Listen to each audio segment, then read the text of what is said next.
Salam əmi, nə tərsən, nə var, nə yox. Görsən, bax, bir heyvanlar deyil.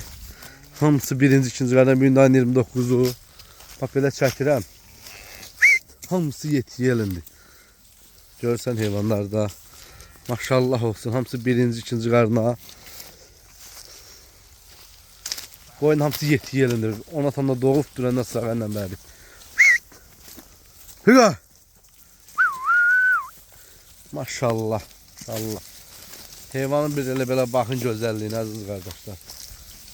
Süperdə, yəni ləyaqlı heyvanlardır. Ha. Kim almaq istəsə qardaş, gəlsin. İnşallah alsın, aparsın.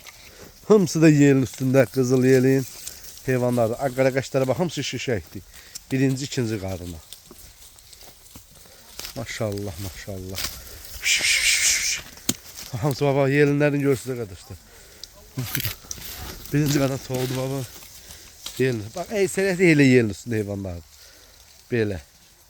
Birinci, ikinci qarını. İnşallah kim almaq istəsə zəng eləyə bilər. Əlaqə nömrəmizdə səhifəmizdə var.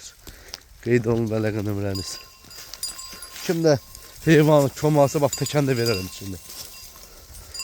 Bax, hamısı belə yetirişmiş şişəklər. Belə.